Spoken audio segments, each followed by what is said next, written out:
400 taon, apat na mahahabang siglo, na tila ba naging pipi ang kalangitan ng Israel. Mula sa mga salita ni Propeta Malakias, wala nang bagong propesya ang narinig. Ang bayang hinirang ay namuhay sa pagod na paghihintay, isang paghihintay na naging kaugalian, isang pamanang ipinapasa mula sa ama hanggang sa anak. Sila ay nasa ilalim ng pananakop ng makapangyarihang imperyo ng Roma, isang bakal na pasanin sa kanilang mga balikat. Sa politika, ang tensyon ay laganap sa lahat ng dako. Ang mayayamang Saduseo ay nakikipagtulungan sa Roma upang mapanatili ang kanilang kapangyarihan at ang katatagan ng templo. Ang mga Pariseo, sa kanilang masusing pagsunod sa batas, ay nagpapanatili ng mayabang na distansya mula sa mga Hentil at sa mga Hudiyong itinuturing na marumi.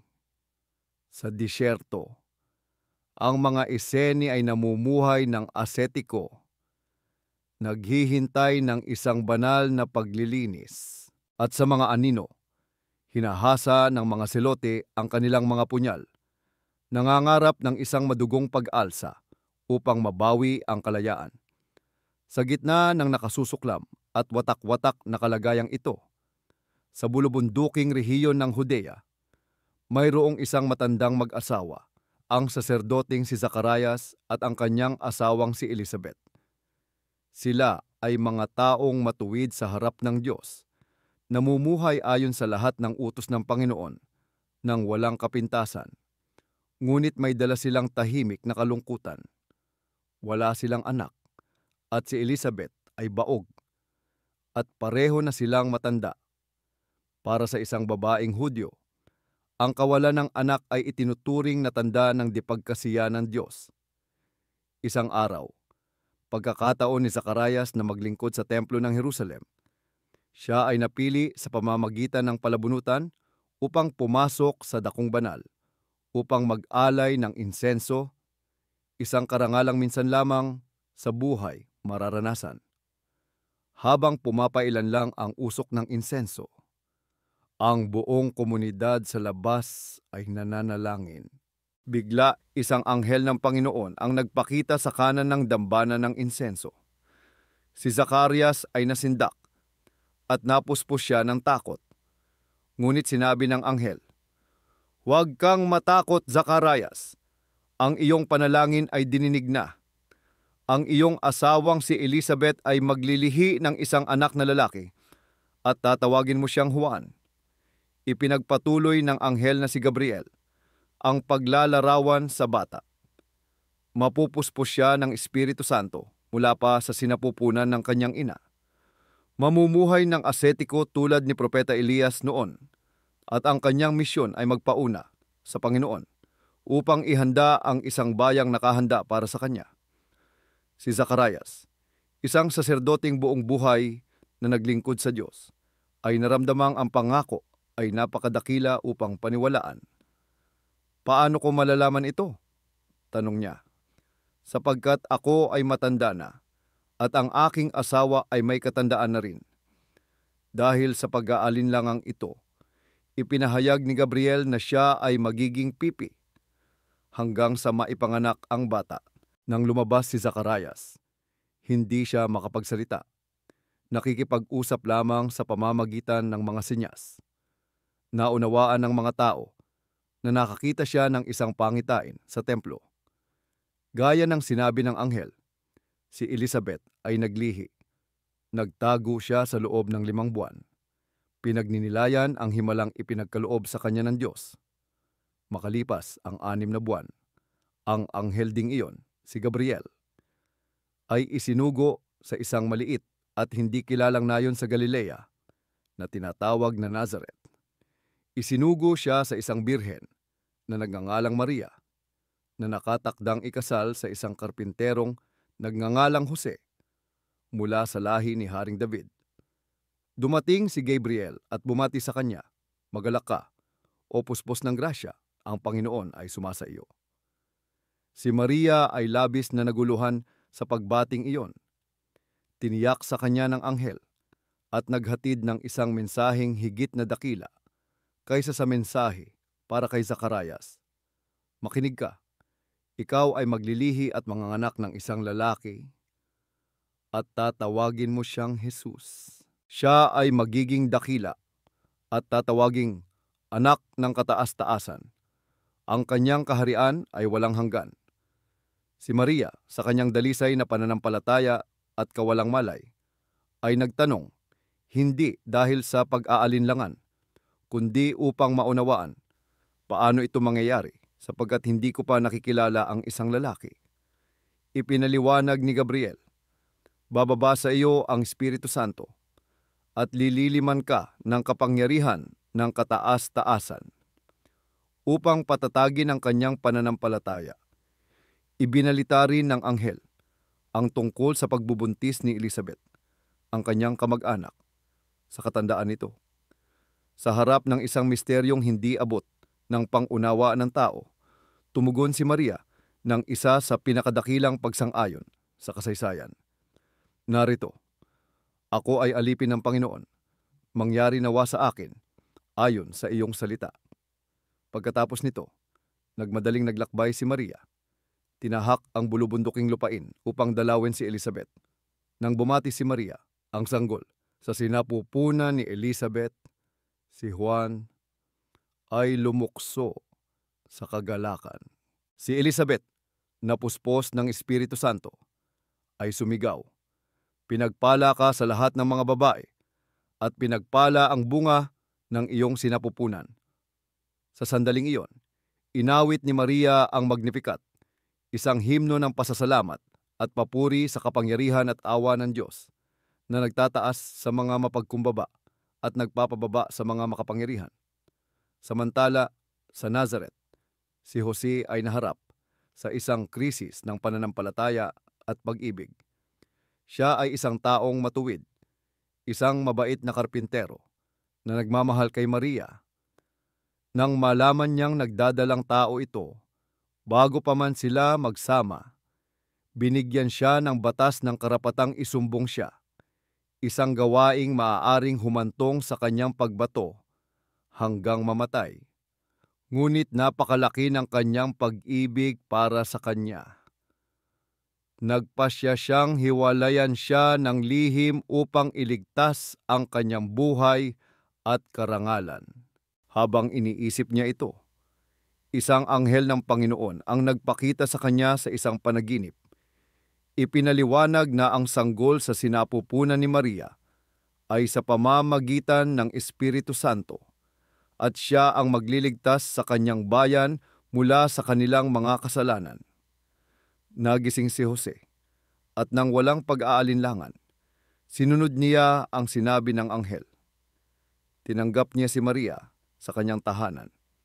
Tinanggap ang papel bilang ama-amahan ng anak ng Diyos. Isang tahimik, ngunit napakahalagang papel sa plano ng kaligtasan.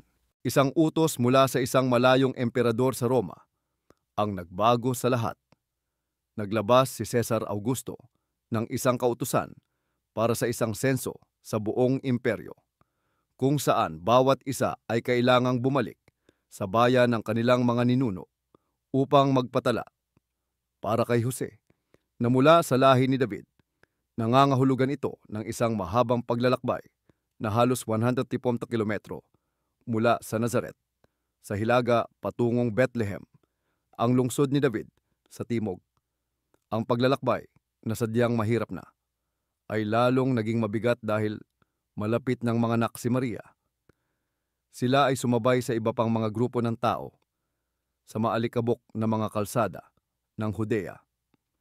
Malamig ang hangin at bawat hakbang ay isang pagsisikap. Nang sa wakas ay makarating sila sa Bethlehem, ang maliit na lungsod ay siksikan sa mga tao. Kumatok sila sa bawat bahay panuluyan, ngunit ang sagot ay laging isang pag-iling. Wala nang lugar. Ang pagtangging ito ay hindi dahil sa masamang hangarin, kundi dahil sa sobrang dami ng tao sa lungsod.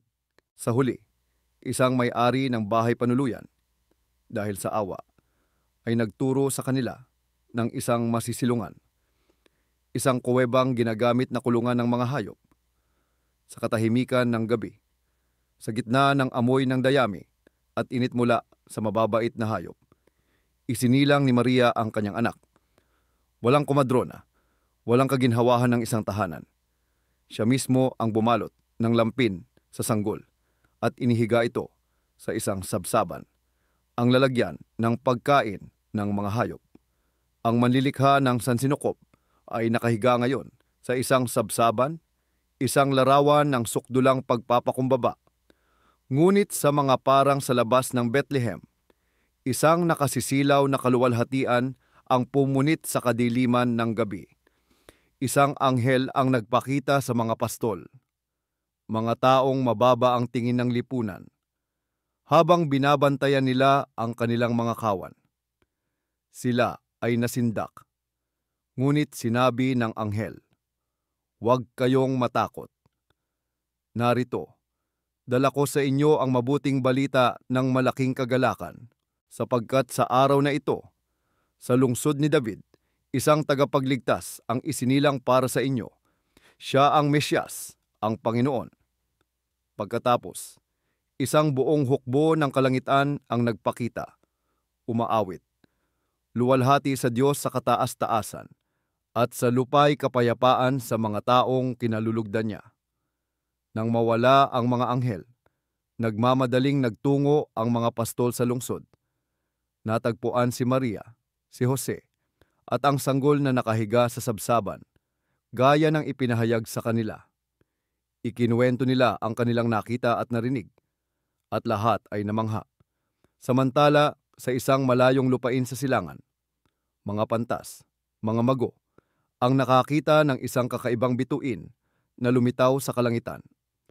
Naunawaan nila na ito ay isang tanda ng pagsilang ng isang bagong hari ng mga Hudyo. Sinimulan nila ang isang mahabang paglalakbay. Dala ang mahahalagang regalo, ginto, kamangyan, at mira. Pinatnubayan sila ng bituin, ngunit ang una nilang hinto ay sa Jerusalem, ang sentro ng kapangyarihan. Nakipagkita sila kay Haring Herodes na dakila, isang malupit na paranoid na laging natatakot na mawalan ng trono. "Nasaan ang isinilang na hari ng mga Hudyo?" tanong nila. "Si Herodes ay nabagabag. Tinipon niya ang mga punong saserdote at mga eskriba at kinumpirma nila ang propesiya na ang Mesiyas ay isisilang sa Bethlehem." Nagkunwari si Herodes na natutuwa. Sinabihan ang mga mago na hanapin ang bata at ipagbigay alam sa kanya upang siya rin ay makasamba.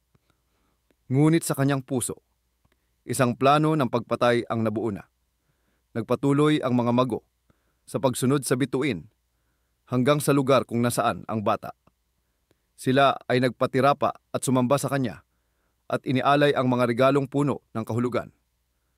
Ginto para sa isang hari, kamangyan para sa isang Diyos, at mira na nagpapahiwatig ng kanyang pagdurusa at kamatayan. Nang balaan sila sa isang panaginip na huwag nang bumalik kay Herodes, nag-iba sila ng daan pabalik sa kanilang bayan.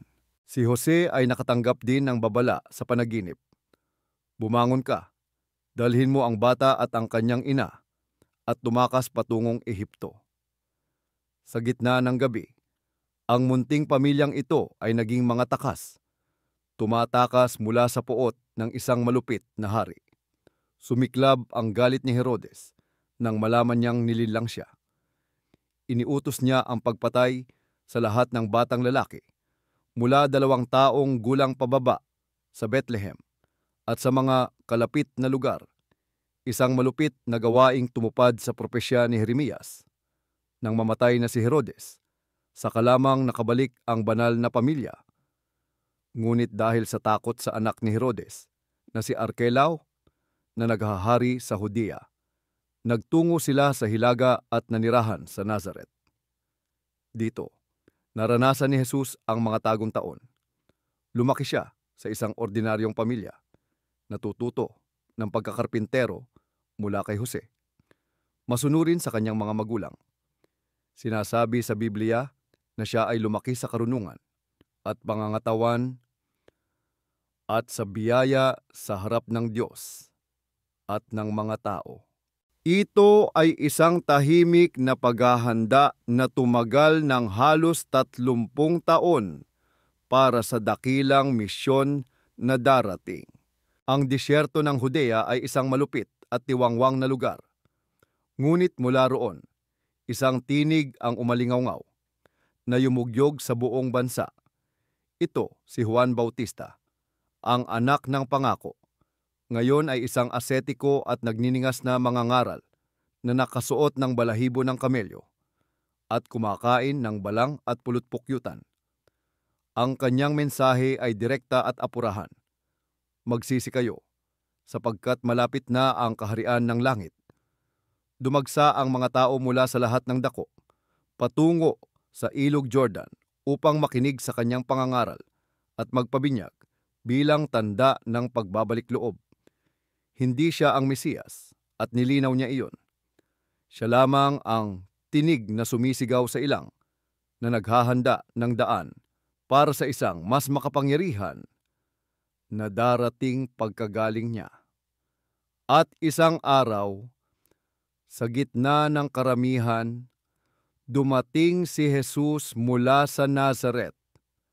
Nais din niyang magpabinyag. Pinigilan siya ni Juan, "Ako ang kailangang binyagan ninyo, at kayo pa ang lumalapit sa akin." Ngunit sumagot si Jesus, "Hayaan mong mangyari ito sa ngayon, sapagkat nararapat nating tuparin ang lahat ng katuwiran." Sumunod si Juan. Pagkaahon ni Jesus mula sa tubig, bumukas ang langit, at ang Espiritu ng Diyos sa anyong kalapati ay bumaba sa kanya. At isang tinig mula sa langit ang nagsabi, "Ito ang aking minamahal na anak, na lubos kong kinalulugdan." Ito ang sandali kung kailan opisyal na nagsimula ang kanyang pampublikong misyon na kinumpirma ng mismong banal na Santatlo. Kaagad pagkatapos nito, sa udyok ng Espiritu, si Jesus ay nagtungo sa disyerto upang mag-ayuno at manalangin sa loob ng 40 araw at 40 gabi. Sa sandali ng sukdulang pisikal na kahinaan, dumating si Satanas upang tuksuhin siya. 3 beses, inatake nito ang mga pangunahing aspeto ng kanyang misyon. Una, ang tukso sa laman. "Kung ikaw ang anak ng Diyos, gawin mong tinapay ang mga batong ito." Sumagot si Jesus gamit ang salita ng Diyos. Ang tao ay hindi sa tinapay lamang nabubuhay, kundi sa bawat salitang namumutawi sa bibig ng Diyos. Ikalawa, ang tukso ng pagmamataas at pagsubok sa Diyos. Inilagay ni Satanas si Jesus sa taluktok ng templo at sinabi, "Kung ikaw ang anak ng Diyos, tumalon ka, sapagkat nasusulat." Sumagot si Jesus, "Huwag mong subukin ang Panginoon mong Diyos." Ikatlo, ang tukso sa kapangyarihan sa mundo. Ipinakita ni Satanas sa kanya ang lahat ng kaharian sa mundo at sinabi, "Ibibigay ko sa iyo ang lahat ng ito kung magpapatira pa ka at sasambahin ako." Iniutos ni Jesus, "Lumayo ka, Satanas, sapagkat nasusulat, sambahin mo ang Panginoon mong Diyos, at siya lamang ang iyong paglingkuran." Matapos magtagumpay sa mga tukso, bumalik si Jesus sa Galilea. Taglay ang kapangyarihan ng Espiritu. Nang mabalitaan ni Jesus na si Juan Bautista ay dinakip na, sinimulan niya ang kanyang ministeryo. Naglakad siya sa tabi ng dagat ng Galilea at nakita ang 2 magkapatid, si Simon, na kalaunan ay naging Pedro, at si Andres, na naghahagis ng lambat. Tinawag niya sila, "Sumunod kayo sa akin, at gagawin ko kayong mga mangingisdaan ng tao." Agad nilang iniwan ang kanilang mga lambat at sumunod sa kanya. Sa di kalayuan, nakita niya ang isa pang magkapatid, sina Santiago at Juan, mga anak ni Zebedeo, na nag-aayos ng kanilang mga lambat. Tinawag din niya sila at iniwan nila ang bangka at ang kanilang ama upang sumunod sa kanya. Sumunod sina Felipe, Natanael, At si Mateo, isang maniningil ng buwis na kinasusuklaman ng lipunan na nakaupo sa kanyang tanggapan. Ang pagtawag ni Jesus ay simple, ngunit puno ng kapangyarihan. At ang mga ordinaryong taong ito ay iniwan ang lahat upang simulan ang isang dakilang pakikipagsapalaran ng pananampalataya. Ang kanyang unang pampublikong himala ay naganap sa isang kasalan sa nayon ng Kana. Nang maubos ang alak, lumapit ang kanyang inang si Maria. Bagamat tila nag-atubili si Jesus sa una, sinasabing, "Hindi pa dumarating ang aking oras." Iginalang niya ang pananampalataya ng kanyang ina. Iniutos niya sa mga katulong na punuin ng tubig ang 6 na malalaking tapayan. Nang sumalok sila, ang tubig ay naging pinakamasarap na alak. Ang himalang ito ay hindi lamang nagligtas sa pamilya mula sa kahihiyan, kundi ito rin ay isang tanda. Ipinahayag niya ang kanyang kaluwalhatian at naniwala sa kanya ang kanyang mga alagad. Mula noon, lumaganap ang kanyang katanyagan. Nangaral siya sa mga sinagoga, nagpagaling ng lahat ng uri ng sakit, ngunit isa sa kanyang pinakabuod at pinakamakapangyarihang turo ay ang sermon sa bundok. Sa harap ng isang malaking pulutong, binaligtad niya ang lahat ng mga pamantayan ng mundo. Ipinahayag niyang ang mga dukha, ang mga maamo, ang mga nagdadalamhati, at ang mga inuusig ang siyang mga mapapalad. Tinuruan niya ang kanyang mga alagad na maging asin ng lupa at ilaw ng sanlibutan. Hindi siya naparito upang pawalang bisa ang batas, kundi upang tuparin ito, upang dalhin ito sa kalaliman ng puso. Ang pagpatay ay hindi lamang isang kilos, kundi nagsisimula sa galit sa puso. Ang pangangalo niya ay hindi lamang pisikal, kundi nagsisimula sa pagnanasa sa isang tingin. Itinuro niyang mahalin kahit ang mga kaaway at ipanalangin ang mga umuusig sa kanila. Ibinigay niya sa kanila ang panalangin Ama Namin, isang huwaran para sa lahat ng panalangin. Habang ang kanyang mga turo ay umaakit sa mga tao, ang kanyang kapangyarihan ay nagdulot sa kanila ng pagkamangha at takot. Isang senturyong Romano, isang hentil, ang lumapit upang hilinging pagalingin ang kanyang nag-aagaw buhay na alipin. Nang balak ni Jesus na pumunta sa kanyang bahay, sinabi ng senturyon, "Panginoon, hindi ako karapat-dapat na pumasok kayo sa aking tahanan. Sabihin ninyo lamang ang isang salita at gagaling na ang aking alipin." Namangha sa gayong pananampalataya, pinagaling ni Jesus ang alipin mula sa malayo. Sa ibang pagkakataon, habang siya at ang kanyang mga alagad ay nasa isang bangka sa gitna ng dagat ng Galilea, isang malakas na bagyo ang bumangon. Ginising siya ng mga alagad sa takot. Tumayo siya, sinaway ang hangin at ang dagat, at ito'y naging payapa. Sila'y natakot at nagtanong sa isa't isa, "Sino kaya ito na maging ang hangin at dagat ay sumusunod sa kanya?" Ngunit ang kanyang kapangyarihan ay hindi lamang limitado sa kalikasan o sakit.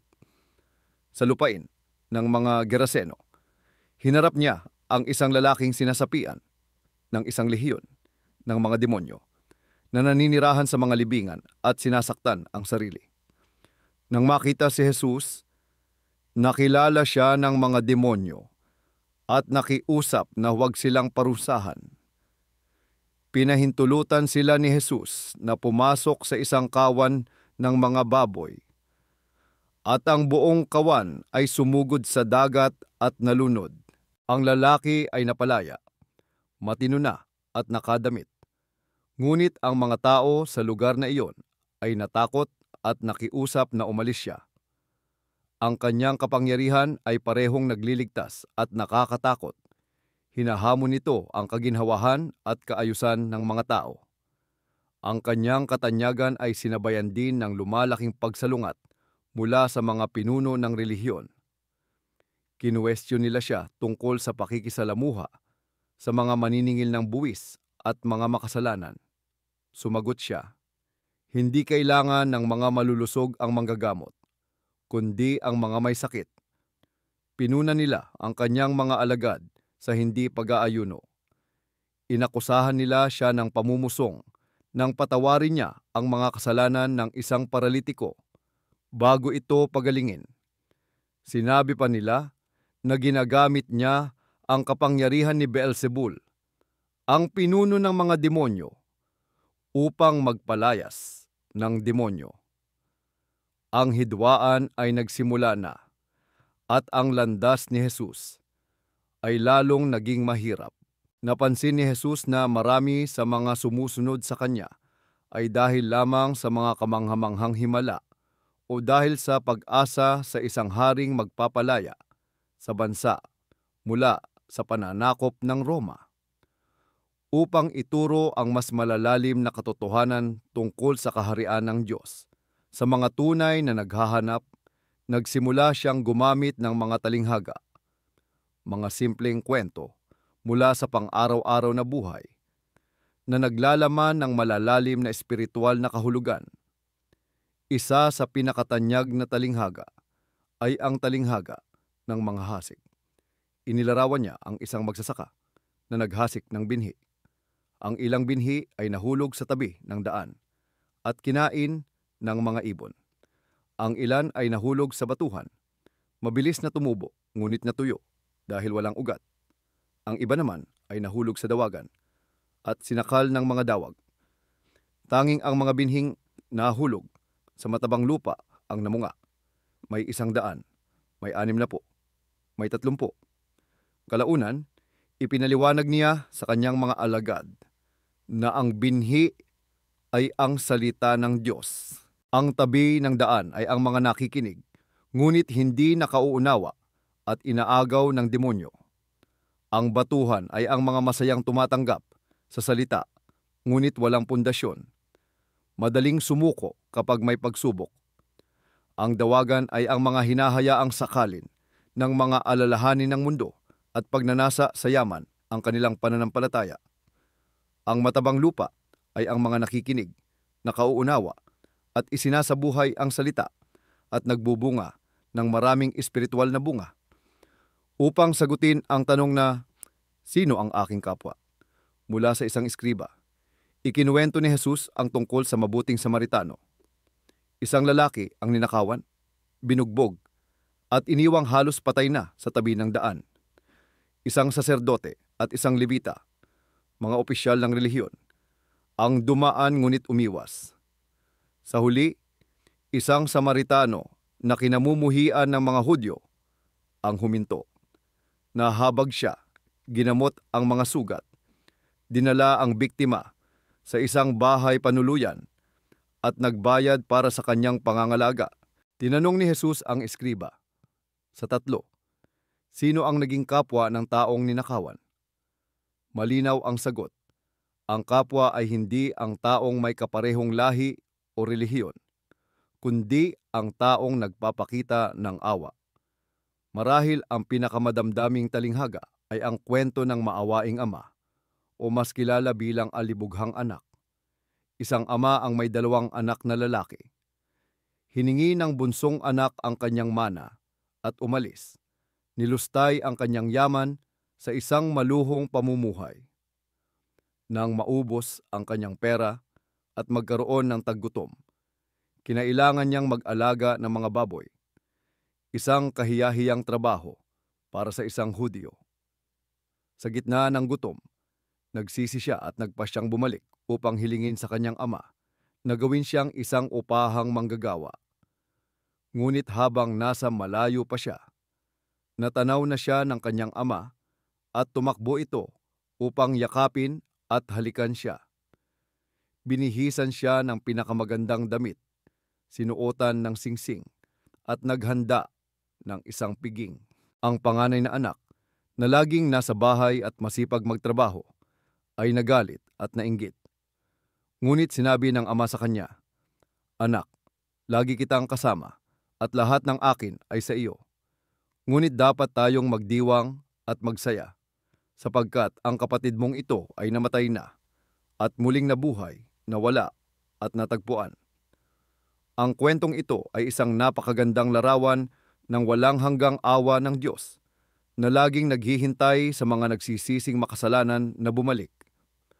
Bukod sa pagtuturo, ang mga himala ni Jesus ay lalong naging dakila.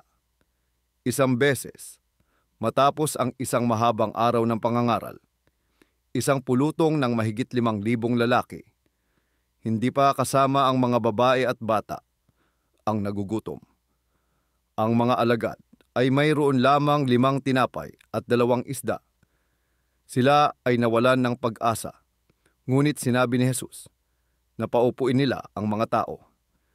Kinuha niya ang tinapay at isda, tumingala sa langit, nagpasalamat, pinagpira-piraso at ibinigay sa mga alagad upang ipamahagi. Lahat ay nakakain at nabusog, at ang mga natirang piraso ay nakapuno pa ng 12 basket. Ang himalang ito ay nagpapakita ng kanyang kapangyarihan sa material na bagay at isang paunang larawan ng banal na Eucharistia.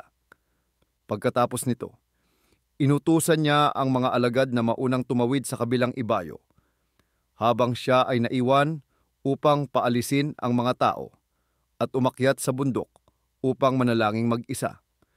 Sa ika-4 na pagbabantay ng gabi, habang ang mga alagad ay nahihirapan sa malalaking alon sa gitna ng dagat, nakita nila ang isang anyong naglalakad sa ibabaw ng tubig, palapit sa kanila. Sumigaw sila sa takot dahil inakala nilang multo. Ngunit sinabi ni Jesus, "Lakasan ninyo ang inyong loob. Ako ito. Huwag kayong matakot." Si Pedro, sa kanyang karaniwang pagiging mapusok, ay nagsabi, "Panginoon, kung ikaw nga iyan, utusan ninyo akong lumakad sa tubig patungo sa inyo." Sinabi ni Jesus, "Halika." Lumabas si Pedro sa bangka at nakalakad ng ilang hakbang, ngunit nang makita niya ang malakas na hangin, natakot siya at nagsimulang lumubog, sumisigaw, "Panginoon, iligtas ninyo ako." Agad na iniabot ni Jesus ang kanyang kamay at hinawakan siya, sinasabi, "O ikaw na may maliit na pananampalataya, bakit ka nag-alinlangan?" Ang kasukdulan ng paghahayag ng kanyang pagkadiyos sa harap ng mga alagad ay ang pagbabagong anyo. Isinama niya ang 3 sa kanyang pinakamalapit na alagad, sina Pedro, Santiago at Juan, sa isang mataas na bundok. Doon, nagbago ang kanyang anyo sa harap nila. Ang kanyang mukha ay nagningning tulad ng araw, at ang kanyang mga damit ay naging puting-puti na parang nibe. 2 dakilang tauhan mula sa lumang tipan, sina Moises, kumakatawan sa batas, at Elias, kumakatawan sa mga propeta, ang nagpakita at nakipag-usap sa kanya tungkol sa kanyang pagpanaw sa Jerusalem, ang kanyang kamatayan at muling pagkabuhay. Si Pedro, sa kanyang pagkamangha, ay nagmungkahing magtayo ng 3 tolda. Ngunit isang maningning na ulap ang lumilim sa kanila, at isang tinig mula sa ulap ang nagsabi, "Ito ang aking minamahal na anak, na lubok kong kinalulugdan. Pakinggan ninyo siya." Gayunpaman, ang himalang pinakanakagimbal at direktang nag-udyok sa desisyon ng mga pinunong Hudyo na patayin siya ay ang muling pagbuhay kay Lazaro. Si Lazaro, kasama ang kanyang mga kapatid na sina Marta at Maria, ay malalapit na kaibigan ni Jesus sa nayon ng Betanya. Nang magkasakit ng malubha si Lazaro, nagpadala sila ng mensahe kay Jesus. Ngunit sinadya niyang manatili pa ng 2 araw. Pagdating niya, si Lazaro ay 4 na araw ng patay at nakalibing. Sinalubong siya ni Marta, nagpahayag ng pananampalataya, ngunit may bahid ng paninisi. Sinabi ni Jesus sa kanya ang isa sa pinakamakapangyarihang pangungusap, "Ako ang muling pagkabuhay at ang buhay. Ang sino mang naniniwala sa akin, kahit mamatay, ay mabubuhay." Pagdating sa libingan, si Jesus ay tumangis. Ipinapakita ang kanyang malalim na pagiging tao at nagutos siya, alisin ninyo ang bato. Sa pagkamangha ng lahat, sumigaw siya ng malakas, Lazaro, lumabas ka. At si Lazaro, na 4 na araw ng patay, ay lumabas mula sa libingan. Ang kanyang mga kamay at paa ay nababalot pa ng tela. Ang himalang ito ay napakadakila, hindi maikakaila. Marami ang naniwala sa kanya dahil dito. Ngunit para sa Sanhedrin, ito na ang huling patak na nagpaapaw sa kanilang galit. Sinabi nila, kung hahayaan natin siyang magpatuloy, maniniwala sa kanya ang lahat, at darating ang mga Romano upang wasakin ang templo at ang ating bansa. Mula sa araw na iyon, nagpasya silang dapat siyang patayin. Ang daan patungong Jerusalem ngayon ay ang daan ng tadhana. Alam na alam ni Jesus kung ano ang naghihintay sa kanya. Nang malapit na siya sa lungsod para sa pista ng Paskwa, gumawa siya ng isang gawaing may malalim na simbolismo. Inutusan niya ang mga alagad na hanapin ang isang batang asno na hindi pa nasasakyan at sinakyan niya ito papasok sa lungsod. Ang mga tao na nakasaksi sa kanyang mga himala, lalo na ang muling pagbuhay kay Lazaro, ay naglatag ng kanilang mga balabal at mga sanga ng palma sa daan. Sumisigaw, Hosana! Pagpalain ang dumarating sa ngalan ng Panginoon. Pagpalain ang dumarating na kaharian ng aming amang si David. Ito ay isang prosesyon para sa isang hari, ngunit isang haring mapagkumbaba, isang hari ng kapayapaan, hindi ng digmaan. Ang mga huling araw sa Jerusalem ay isang serye ng matitinding komprontasyon sa templo.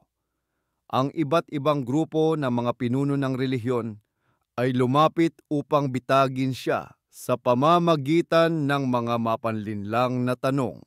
Tinanong siya ng mga Pariseo at mga Herodiano kung dapat bang magbayad ng buwis kay Cesar.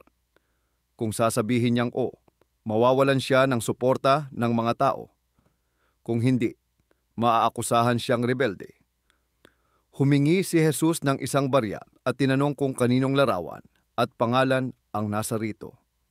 Nang sumagot silang kay Cesar, matalino siyang tumugon, ibigay ninyo kay Cesar ang para kay Cesar, at sa Diyos ang para sa Diyos. Ang mga Saduceo, na hindi naniniwala sa muling pagkabuhay, ay nagbigay ng isang komplikadong sitwasyon tungkol sa isang babaeng nag-asawa ng 7 magkakapatid. Inilantad ni Jesus ang kanilang kamangmangan sa kasulatan at sa kapangyarihan ng Diyos. Iginiit na sa muling pagkabuhay, ang mga tao ay magiging tulad ng mga anghel. Sa wakas, isang eskriba ang nagtanong kung ano ang pinakamahalagang utos. Binuod ni Jesus ang buong batas. Ibigin mo ang Panginoon mong Diyos ng buong puso mo, ng buong kaluluwa mo, at ng buong pag-iisip mo, at ibigin mo ang iyong kapwa, gaya ng iyong sarili. Sa huling hapunan, kasama ang kanyang mga alagad, ang huling hapunan, naging solemne at malungkot ang kapaligiran.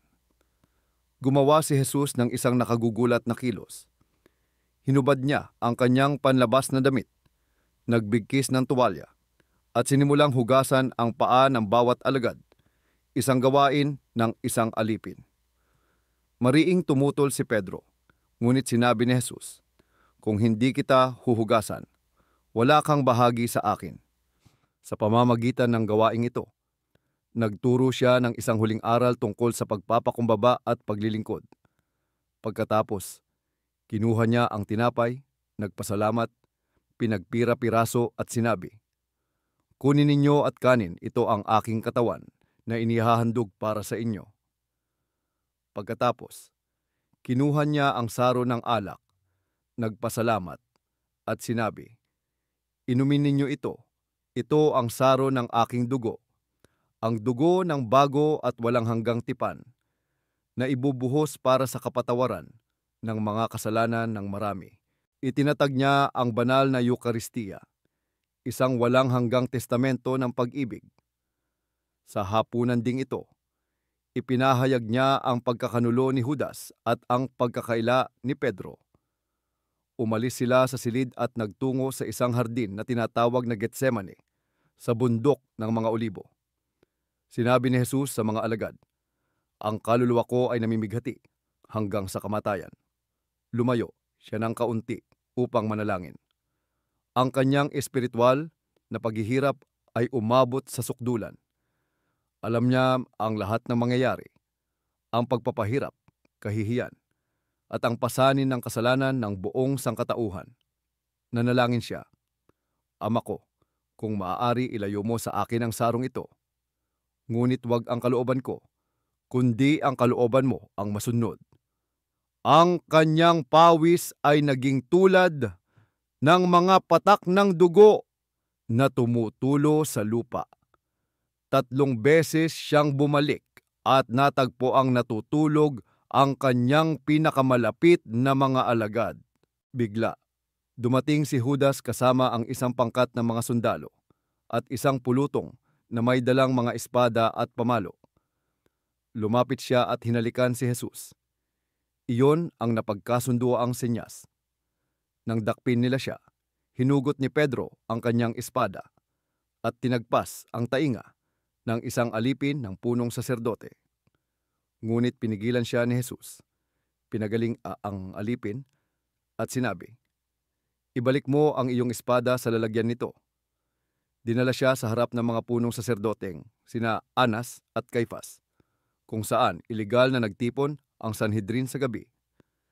Naghanap sila ng mga bulaang saksi upang hatulan siya, ngunit nabigo sila. Sa huli, direktang tinanong ni Caifas, "Ikaw ba ang Kristo, ang anak ng kapuri-puri?" Sumagot si Jesus, "Ako nga." Agad nila siyang hinatulan ng pamumusong at kamatayan. Samantala, sa patio sa labas, 3 beses na ikinaila ni Pedro, nakilala niya ang kanyang guro. At nang tumilaok ang manok, naalala niya ang sinabi ni Jesus at lumabas siyang umiiyak ng buong kapaitan. Kinaumagahan, dinala nila siya sa palasyo ng gobernador ng Roma, si Poncio Pilato. Hindi nila maaaring isakatuparan ang hatol na kamatayan ng mag-isa. Kinwestiyon ni Pilato si Jesus, ngunit walang nakitang dahilan upang hatulan siya.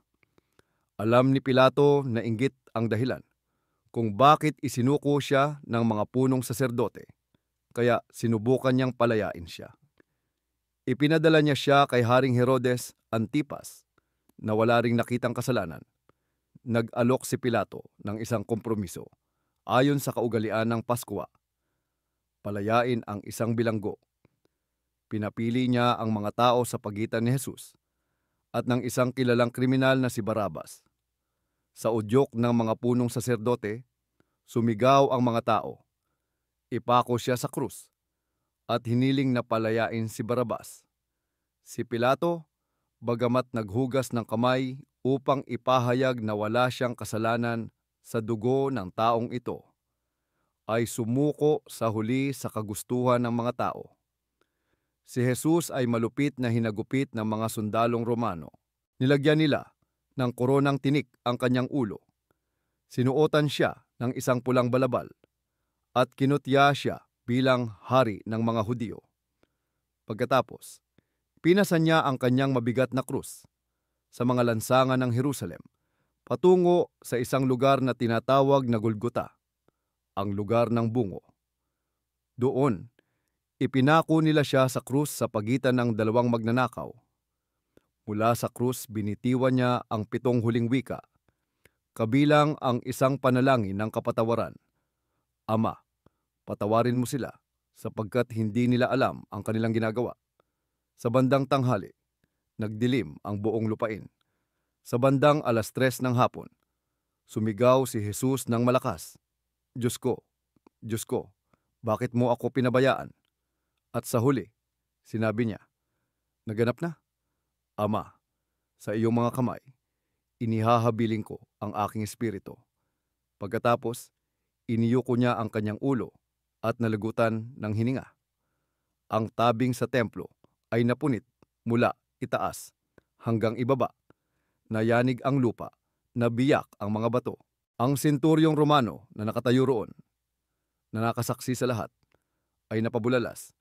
Tunay nga, ang taong ito ay anak ng Diyos. Upang tiyaking patay na siya, sinaksak ng isang sundalo ang kanyang tagiliran ng isang sibat at agad na umagos ang dugo at tubig. Nang hapong iyon, isang mayamang lalaki at miyembro ng Sanhedrin na nagngangalang Jose ng Arimatea, isang lihim na alagad ni Jesus, ang buong tapang na lumapit kay Pilato upang hingin ang bangkay ni Jesus.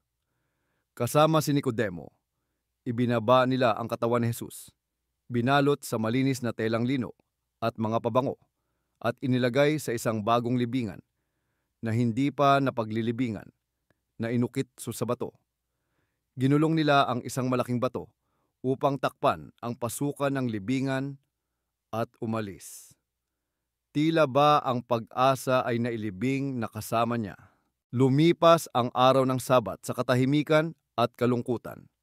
Ang mga alagad, nagkawatak-watak at natatakot, ay nagtago sa isang silid na nakakandado. Para sa kanila, tapos na ang lahat. Ngunit sa madaling araw ng unang araw ng Sanlinggo, isang pangyayari ang yumanig sa pundasyon ng Sansinukob. Isang grupo ng matatapat na babae, kabilang si Maria Magdalena, ang nagdala ng mga pabango patungo sa libingan upang tapusin ang pag-eembalsamo. Nag-aalala sila kung sino ang mag-aalis ng bato sa pasukan para sa kanila. Ngunit pagdating nila, nagulat silang nakitang naigulong na ang bato at ang libingan ay walang laman. Dalawang anghel na nakasuot ng nakasisilaw na puting damit ang nagpakita at nagsabi sa kanila, "Bakit ninyo hinahanap ang buhay sa gitna ng mga patay? Wala siya rito. Siya ay muling nabuhay." Si Maria Magdalena, sa kanyang pagkasindak, ay tumakbo upang ibalita kina Pedro at Juan. Tumakbo ang dalawa patungo sa libingan at nakita rin itong walang laman. Ngunit nanatili si Maria sa labas na umiiyak. Nang sumilip siyang muli sa loob, nakita niya ang dalawang anghel. Pagkatapos ay lumingon siya at nakita ang isang lalaking inakala niyang hardinero. Tinanong siya nito kung bakit siya umiiyak. Sumagot siya habang lumuluha, at pagkatapos ay tinawag siya ng lalaki sa kanyang pangalan, Maria. Agad niyang nakilala na si Jesus iyon. Napalitan ng di masukat na kagalakan ang kanyang kalungkutan. Siya ang unang nakasaksi sa nabuhay na Panginoon. Sa araw ding iyon, dalawang alagad ang naglalakbay patungo sa isang nayon na tinatawag na Emmaus. Puno ng pagkadismaya, isang dayuhan ang sumabay sa kanila at nagtanong kung ano ang kanilang pinag-uusapan. Ikinuwento nila ang lahat tungkol kay Jesus na taga Nazaret at ang kanilang pagkabigo nang siya ay patayin. Sinimulang ipaliwanag ng dayuhan sa kanila ang lahat ng sinasabi ng kasulatan tungkol sa Mesyas, na kailangan niyang magdusa bago pumasok sa kanyang kaluwalhatian. Pagdating sa kanilang destinasyon at habang nasa hapagkainan, kinuha ng dayuhan ng tinapay, nagpasalamat, pinagpira-piraso at ibinigay sa kanila. Sa sandaling iyon, nabuksan ang kanilang mga mata at nakilala nilang si Jesus iyon, ngunit siya ay agad na naglaho. Nagmamadali silang bumalik sa Jerusalem sa gabing iyon upang ibalita sa ibang mga alagad. Habang ikinukwento nila ang nangyari, si Jesus mismo ang nagpakita sa gitna ng mga alagad sa silid na nakakandado. Sinabi niya, "Sumainyo ang kapayapaan." Sila ay nasindak. Iniisip na multo ang nakikita. Ngunit ipinakita niya sa kanila ang kanyang mga kamay at tagiliran na may sugat, at kumain pa ng isang pirasong isda upang patunayang siya ay tunay na nabuhay sa laman at buto. Si Tomas, isa sa 12, ay wala roon. Nang ikwento sa kanya, hindi siya naniwala. "Kung hindi ko makikita ang mga butas ng pako sa kanyang mga kamay, at maisuot ang aking daliri sa mga butas na iyon, at mailagay ang aking kamay sa kanyang tagiliran, hinding-hindi ako maniniwala. Makalipas ang 8 araw, muling nagpakita si Jesus, at naroon na si Tomas. Sinabi ni Jesus sa kanya, "Ilagay mo rito ang iyong daliri, at tingnan mo ang aking mga kamay. Huwag ka nang mag-alinlangan, kundi maniwala." Si Tomas ay nagpahayag ng dakilang pagsampalataya, "Panginoon ko at Diyos ko." Sa loob ng 40 araw pagkatapos ng kanyang muling pagkabuhay, maraming beses na nagpakita si Jesus. Pinatatag ang pananampalataya ng mga alagad, tinuturuan na sila tungkol sa kaharian ng Diyos. Isang beses, nagpakita siya sa tabi ng dagat ng Galilea, kung saan ibinalik niya ang ministeryo ni Pedro, na 3 beses siyang ikinaila, sa pamamagitan ng pagtatanong sa kanya ng 3 beses, "Simon, anak ni Juan, iniibig mo ba ako?" Sa huli, dinala niya sila sa bundok ng mga Olibo. Doon, ibinigay niya sa kanila ang huling utos, na tinatawag na dakilang utos. "Kaya't humayo kayo at gawing mga alagad ang lahat ng mga bansa, binyagan sila sa ngalan ng Ama at ng Anak at ng Espiritu Santo, at turuan silang sundin ang lahat ng iniutos ko sa inyo. At narito, ako ay kasama ninyo palagi hanggang sa katapusan ng panahon." Pagkatapos sabihin ang mga salitang ito, siya ay iniakyat sa langit, at isang ulap ang tumakip sa kanya mula sa kanilang paningin. Siya ay umuwi upang lumuklok sa kanan ng Ama.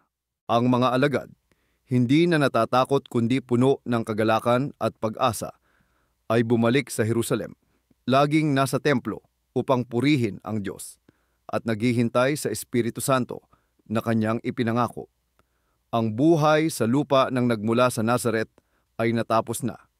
Ngunit ang kanyang kwento, ang kwento ng mapagtubos na pag-ibig, ay tunay na nagsisimula pa lamang. Ito ay isusulat sa buhay ng bawat taong naniniwala sa kanya, hanggang sa araw na siya ay bumalik sa kaluwalhatian.